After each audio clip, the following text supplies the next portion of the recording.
Welcome to Bullshit the podcast, where we talk about behavioral finance with a specific focus on how the financial services industry shifts your attention to make you feel more bullish. My name is John DeGoulet. I'm the host of the podcast and the author of the book Bullshit. My guest this week is Sam Sivarajan. He is a speaker, author, and behavioral scientist with a diverse background in wealth management, investment banking, fintech, and corporate law. He's built and led three different wealth management businesses, managing over $80 billion in client assets, and has advised global clients on over $40 billion. With a doctorate in behavioral science, Sam applies research insights to help individuals and companies make better decisions in an uncertain world. He's also written two best-selling books and on investing and on the intersection of behavioral science and stoicism. Sam, welcome. John, pleasure to be here. Could we begin by having you tell people, since you're such a person who's done so many amazing things, can you just sort of tell people a little bit about what you do on a day-to-day basis, your consulting work, your speaking work? Uh, what is Sam? How does Sam spill his days? Oh, that's a loaded question. Huh. What really intrigues me, John, and has been the common denominator, I think, throughout my professional life is I think the way people make decisions fascinates me, whether it's in their personal capacity or in the context of making decisions, leading companies, etc. And everything from mergers and acquisitions to how you invest your portfolios to how you make decisions on your career. So, having been in the corporate world, leading teams and helping advisors, helping investors and executives, I think, make those kinds of decisions. Right now, most of my time is focused on speaking to business audiences and university audiences on this idea of adapting to an uncertain world and making better decisions. I write on it. I have a newsletter and I write in the Globe. I have a podcast as well, and that's speaking to advisors and subject matter experts. And I do a little bit of consulting work to companies on the area of decision making and strategic advisory mandates. We have a lot in common. Although I don't do any, I give advice to retail investors, but I also have a podcast. I also write for the Globe. I also write books. So there's a lot of things that you and I have in common. I'd like Absolutely. to meet. Could I ask you to maybe put a plug in for your podcast? It's called The Future Ready Advisor. You've put out a few episodes. You deal with the industry and decision making, and you speak to a number of thought leaders. Maybe tell us a little bit about that. Yeah, I would love to, John. It's relatively new, and the premise of the podcast is really that the industry is changing, and we're seeing AI come in and take a bigger mind share, if you will, of the market. And there's a lot of people wondering whether AI is going to replace advice. And in my opinion, I don't think that's ever going to happen. Certainly not in my lifetime. I think what it is changing is the nature of the industry. I think a lot of the things that we take have been the sources of differentiation for advisors, portfolio selection, asset allocation. I think those are always going to be important, but I believe that becomes table stakes at this stage. And to try to compete on the basis that I can pick a portfolio better than the next advisor is not a winning proposition in the world of the future. Uh, AI can do it perhaps as well and cheaper than a human advisor can. Where I think there's an opportunity for advisors to differentiate themselves from AI and from other advisors is really the understanding the human being behind the portfolio or the human being behind that insurance policy. And you do that by incorporating a lot of the things that you're talking about, a lot of things you've been writing and advocating about, John, is that behavioral biases, the optimism bias, but understanding the hopes, dreams, and the preferences and experiences of that human being in a way that I don't think that AI is going to be able to do. And so the podcast has guests that are either advisors who have kind of incorporated that kind of thinking and philosophy to prepare themselves to be future ready. as well as having subject matter experts that can provide a lens or set of tools that might help advisors preparing themselves. So everything from behavioral scientists to psychologists to executive coaches to personal branding experts, et cetera, that are saying, okay, in a future ready world, here are some of the lenses that you might want to think about or tools that you might want to have in your toolbox as an advisor preparing for to compete and succeed in that world. Perfect. It's fascinating stuff, and it's a little bit beyond the purview of this podcast. So although I'd love to go a little bit further into that, I think I have to sort of stay on the main path. And the main path that I have for you that I wanted to ask you about is your doctoral thesis. You actually looked into risk tolerance and risk tolerance questionnaires and the way people using the traditional table stakes world of here's a questionnaire, here's 20 questions, complete this, and then we'll give you a fairly commoditized recommended portfolio based on the answers you give, which is perhaps different from the, tell me about your hopes and dreams and your experiences, growing up, and the more human elements that might do more to inform the true risk tolerance and risk capacity of individual investors. Could I maybe ask you to talk a little bit about the research you've done and what the main findings are from your perspective?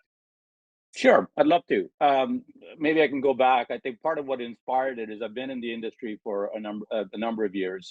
I remember in 2008 when the Great Recession occurred, I was running an ultra high net worth business, and we had very wealthy, very sophisticated investors who would have done a risk tolerance questionnaire, who would have been, sophisticated and well aware that markets go up, markets go down. Yet, uh, not surprising to you, John, many of them panicked in the 2008 recession and wanted to undo everything that they said that they were aware of before the recession had occurred. So that got me thinking, well, how valuable are these risk tolerance questionnaires and attitudes, et cetera?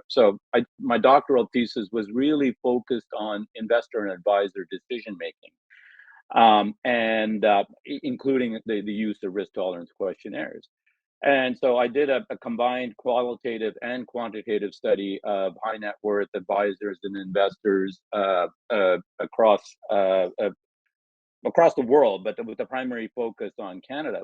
And what was perhaps not surprising to you and many of your listeners is I did find that risk tolerance questionnaires were not at all a predictive of how much risk an investor wanted to take.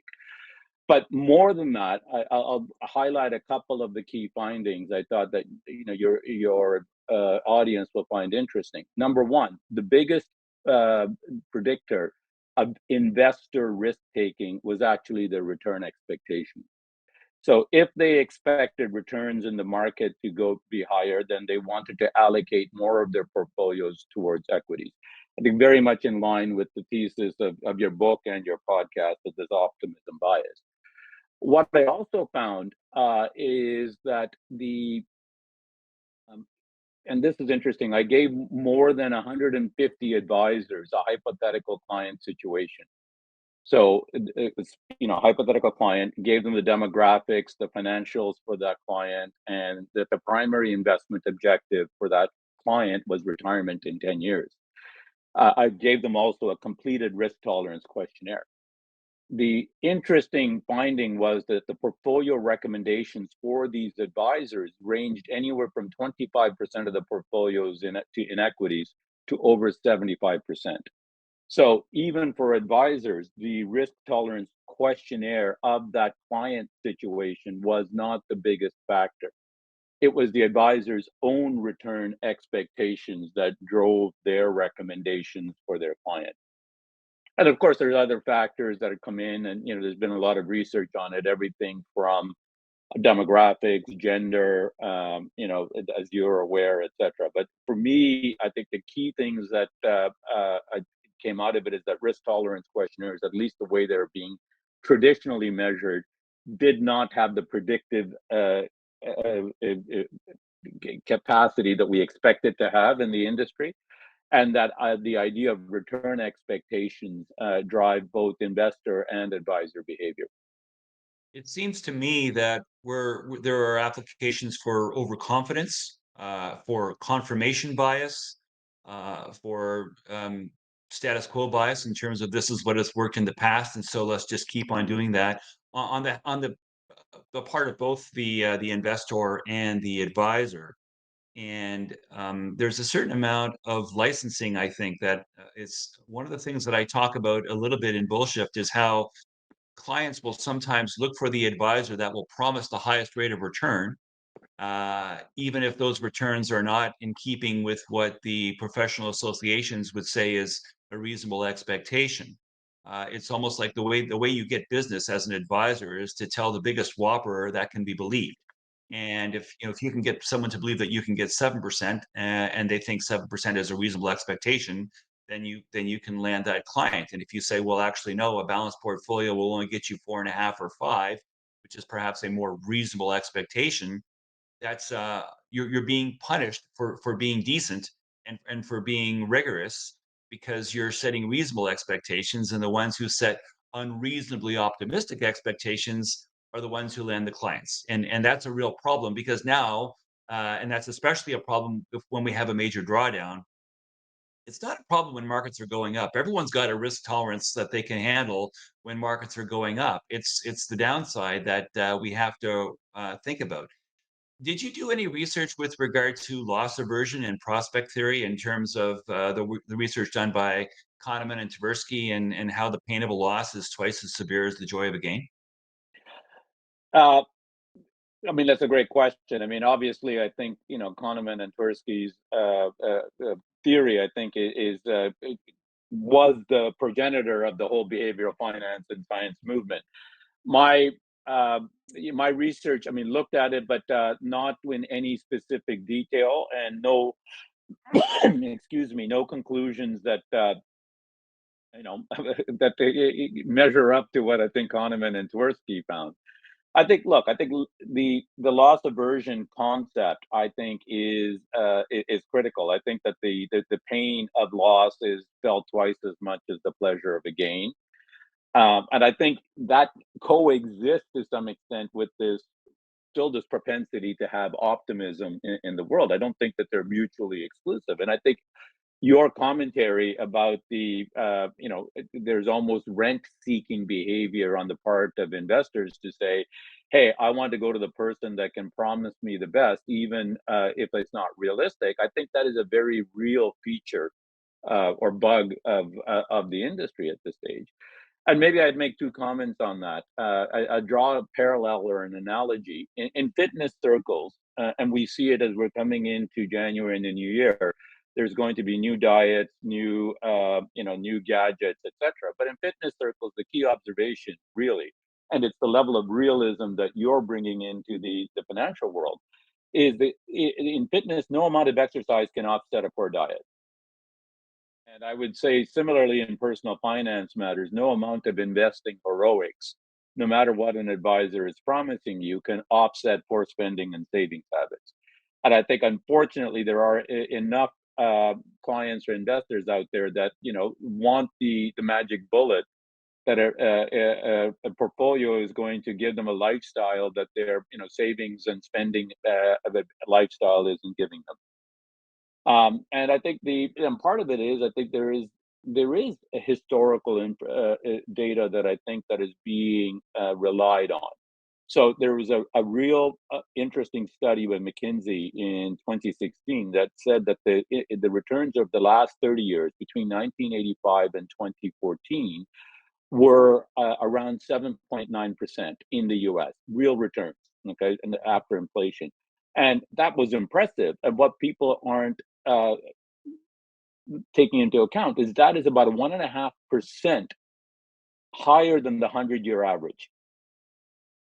So the question then we have to ask ourselves is this above normal, or is this the new normal, or are we going to regress to the mean, etc.? And McKinsey's argument is that this is above normal. And the reason it was above normal is that we had a whole bunch of a perfect storm factors that created conditions that aren't going to be replicated in the future. Factors like we came from a high interest rate, high inflation environment in the 70s and 80s that brought down that came down rapidly, that we're not going to go back to. We had a level of GDP growth and economic liberalization in countries like China and India that opened up vast, that's 2.5 billion people that have suddenly become middle class, or starting to go into the middle class spending habits, etc. There is no way that we can expect another China or India opening up. That's a once in a lifetime type of event. So, and corporate taxes went down to, historically low levels, etc. Like, if we don't believe those kind of macroeconomic factors are going to be repeated in the next 20, 30 years, and I think most of us would agree that it wouldn't, then where do we get that the idea that we think that the return expectations that accompany those macroeconomic factors are going to come from? And I think this is where your point about the optimism bias is a thesis that I share. I think that and again, I think you're not saying that being optimism, the alternative is to be pessimistic. It's to be realistic and Right. saying, okay, that Exactly. like, what is it that we can really expect? There's still a lot of arguments, and I can go into it. There's still a lot of arguments as to why I would think that for most investors and clients, having a significant equity allocation, for a good chunk of their lives still makes sense. But you can still have that view without thinking that we're going to have, 8, 9, 10, 12% returns in the foreseeable future. Yeah, so I think we completely agree. And by the way, I've seen studies like the McKinsey study you've mentioned as well. Other factors include women entering the workforce en masse for a half century, and now that is pretty much plateaued, and there's no more, no, there are no more gains to be had there. And then there are, of course, new headwinds, things like dealing with climate change, and money has to be diverted to deal with that. And there will be costs in terms of lost productivity and insurance claims and lost farmland and people that are being dislocated as a result of their home being underwater and all manner of things like that as well. So there are just a lot of things that were perhaps fortuitous and favorable in the past that are not going to be as fortuitous and as favorable going forward. And unfortunately, a lot of people are anchored on their reality of their entire life experience without realizing that their life experience was anomalously positive and in that it's not likely to be uh, replicated for the remainder of their life. That then brings me to some of the consulting work you do. I know that a lot of what you do, Sam, deals with decision making. And I'm wondering if you could perhaps share with us a little bit about how we can make decisions in light of the fact of the world having changed and the fact that how do we temper expectations? Because a lot of people they say, well, that's 7.9% real. That has been my life experience for my entire life. That's been my experience. Why shouldn't I continue to expect that to be the case going forward? How would you advise people to think about their circumstance and to make decisions in light of the fact that things are highly unlikely to be as favorable going forward as they have been? So my work in decision making, I mean, it continues to evolve. But my second book, which I wrote in the pandemic, was called Uphill, and it was really driven by my discovery, fortuitous discovery, if you will. I've enjoyed reading Stoic philosophy from 2,000 years ago, and I saw parallels between Stoicism from 2,000 years ago and behavioral finance and science from today. And so a lot of the decision making framework that I think helped get solidified. I mean, I did it through practice in my various professional career, but in writing that book, a framework kind of solidified, and it really is. It's threefold. It's like assess the situation objectively, and there are tools to do that. So, like, it's not subjectively, it's not due to bias or emotion. And I'll talk on one element of that. The second element is act. So, create an action plan that is well thought out. And what I mean by well thought out is anticipate the potential pitfalls or obstacles, etc. Because the best laid plans, as Mike Tyson said, everyone has a plan until they get punched in the nose. And I think that, whatever your investment strategy is going to be, there are going to be unexpected. We had that in 2020 with the pandemic that nobody expected. we've had this in 2022, 2023 with the two regional wars that nobody really expected. Um, and the last element of the framework is adapt, I think in an uncertain world, in an increasingly interconnected, complex world, I think that the ability to adapt and be resilient is also critical, and there are tools to do that.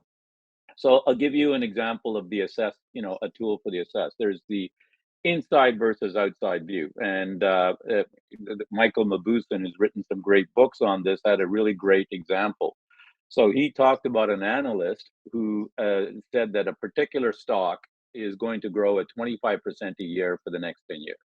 For the next 10 years, and this analyst, financial models prove that. I mean, they were very reasonable models, and they were very well thought out, and all the scenarios look good. And this is what Mabusson would call an inside view. But Mabusson asked the analyst a question, which is the outside view. He said, "How many other companies had similar rates of return for similar time periods?" A very reasonable question. The answer is none. So, should that give you a better assessment of the current situation of this stock? Like, knowing the analyst model and knowing answer to Mabusson's question, does that affect an investor's decision whether they're going to invest in that stock or not? I think it should. And I think, to your point about, how do you deal with an investor who sits there and say, "Hey, I've had 17 or 18, percent return, or whatever it is that they've had over the last X number of years. Why should I expect any different?" I think the question is, we have to look at history and say, okay, what other period of time is it that we think that it has this unprecedented uh, um, return, a period of bull market return. You went through, I think there were some great additions that you added to, like, why we've got over the last 30 years on the McKinsey report, why these were tailwinds. You've highlighted some of the great headwinds, et cetera, that we're going to get, and so I think those are the things I would encourage investors to think about. Like, we had, we have had very recent experience. 2023 and 2022 was a period of, high inflation. Did we not think throughout the 90s and the 2000s that we've slain the inflation beast? And because that was a 1970s and 1980s kind of phenomena, this doesn't exist anymore. And what we've just showed is that history, stock market, politics, geopolitics, I think it moves in cycles. To me, the best quote on this is Mark Twain's, that said, "History doesn't repeat itself, but it rhymes." And I think for us to sit there and think that, like, okay, we're not going to go back to a situation where we're going to have lower than average returns I think is dangerous for investor or advisor. So I agree with the danger. I'm still struggling with the decision making part. If you're an advisor and you're trying to instill an element of realism to the Hmm. client that's sitting across the table from you, and the client honestly believes that a 7.9% real Hmm. return is reasonable, Hmm. how do you disabuse that client of that belief, which is based on real world lived experience? And the client will say, "Well, but that's what I've been experiencing for the past 30 or 35 years, and I'm now ready to retire."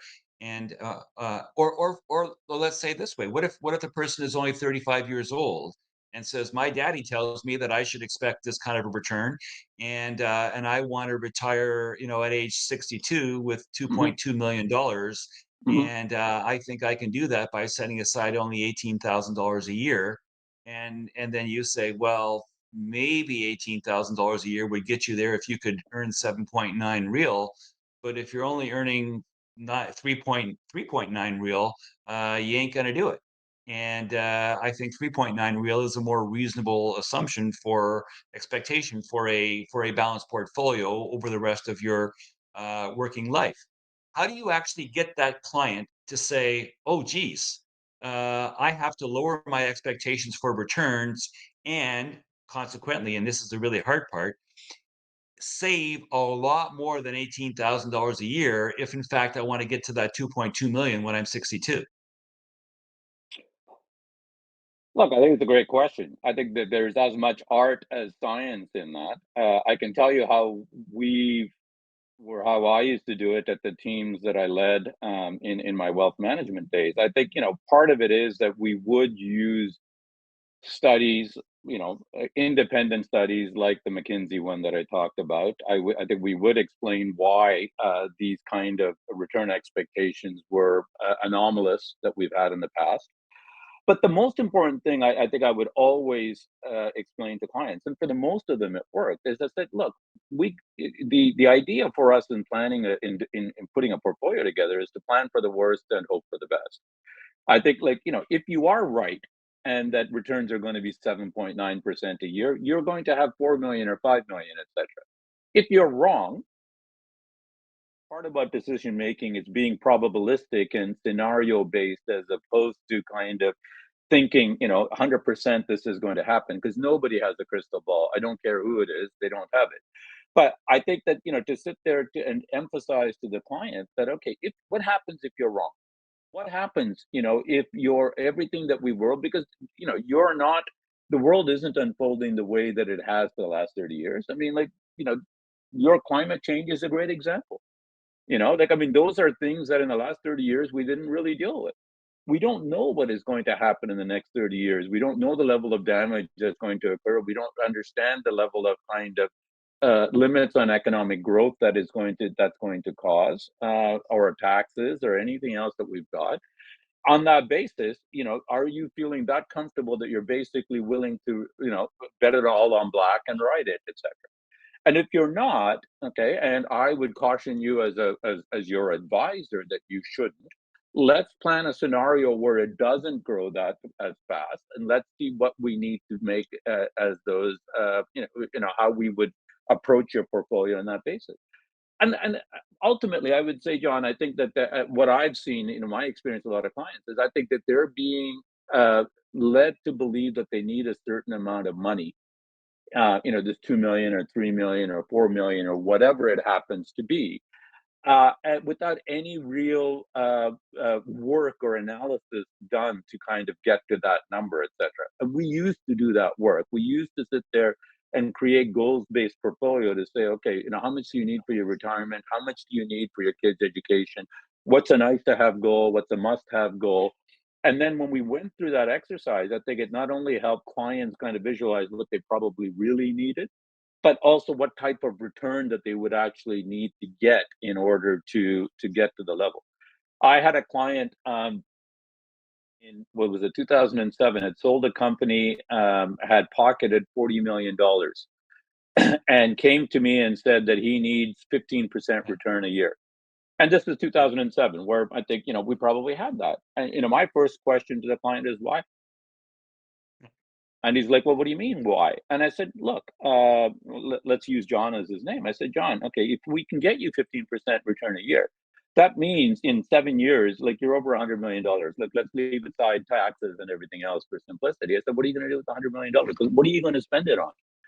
And when we asked that question, he stopped and he says, look, I have a very simple lifestyle. I grew up pretty poor. This is a lot more money than I ever needed. He says, I probably need $300,000 or $400,000 a year.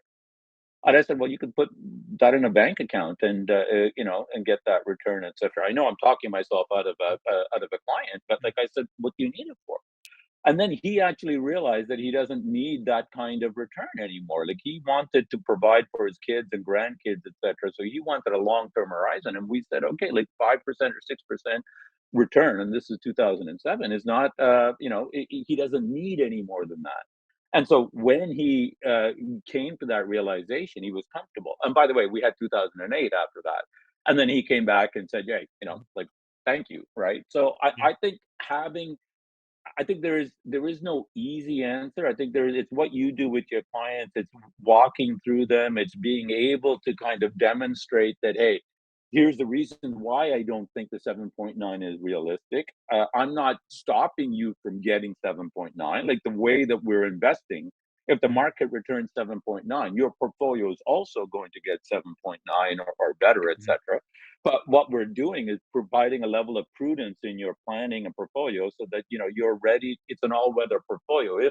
the world doesn't turn out the way that you're expecting it, you're still going to be able to do the things that you want to do in life. Yeah, I should point out to the people listening that that story that you just told about John is on your blog, on your newsletter, and so you should, people should check it out if they want to learn a little bit more about what you do and your thoughts. So that's wonderful. Thank you. Let's see if we can wrap this up because we're getting short on time. So I always like to end with two things, and the first is that's bullshit. If it's up to Sam, what would you say is something that the industry is not getting right in late 2023? Well, I'm hoping I'm not going to put words in your mouth, but I think you and I are in agreement on this. Look, I believe, this is heresy, but I believe there's too much of a focus on technical skills in the industry. And by that, I mean like on risk, return, sharp ratios, portfolio selection, asset allocation. And before anybody kind of, jumps down my throat, I'm not arguing that those things are important. They are important, but I think in 2023 there are table stakes that you bring, to your clients. And if not already, AI, I think, is going to soon be able to do most of that, better, cheaper, and faster than a human advisor can. But I think good advice is way, and we've talked some of that, is way more than technical skills. It requires trust. It requires really understanding the client. It's a good bedside manner. It's a good discovery process. It's training in skillfully interviewing clients. I don't think there's enough emphasis on all of these other soft skills that I think that is going to be necessary for the advisor of the future. Well, you're right. We agree. So then that brings me to my final question, which is shift happens. If it's up to you, how would you improve the delivery of soft skills in the human element of financial advice going forward? So I think this is one of my findings and recommendations for my doctoral thesis. I think one of the interesting things that may be relevant for your audience is that, I interviewed a whole bunch of high net worth advisors, and almost all of them agreed that a good discovery process, they understood the need for it, they valued it, and their almost unanimous commentary was that they felt that too many advisors did it tick the box version of their KYC and Mhm. understanding of the client. So my recommendation, what I think we should happen is there should be more training. Whether it's at school, whether it's through the industry licensing programs. I think the CFA society is starting to do some good work here. But I think, if you think about it, psychiatrists, coaches, police interrogators are all taught how to ask questions, good questions, how to probe deeper. Financial advisors are not, and I think if we want to do the right service for our clients and to, I think this is a very noble profession. And I think Okay. that to do it justice and to give it the status that it deserves, I think that we should be, emphasizing more training on the soft skills, including interviewing and the better discovery. Perfect. That's wonderful. I couldn't agree more. So thank you so much, Sam. That's a wonderful way to end. I'm so glad that you could join me today. It's been a real pleasure. My pleasure to be on the podcast, John. I'm a big fan of your work and the message that you're giving to your clients and your audience. So thank you. John DeGooey is a portfolio manager in Toronto and the author of the book Bullshift: How Optimism Bias Threatens Your Finances. Bullshift is available online and in bookstores everywhere. The opinions expressed in this podcast should not be construed as investment advice. Bullshift, the podcast, is produced by TalkShoe, a division of IOTM.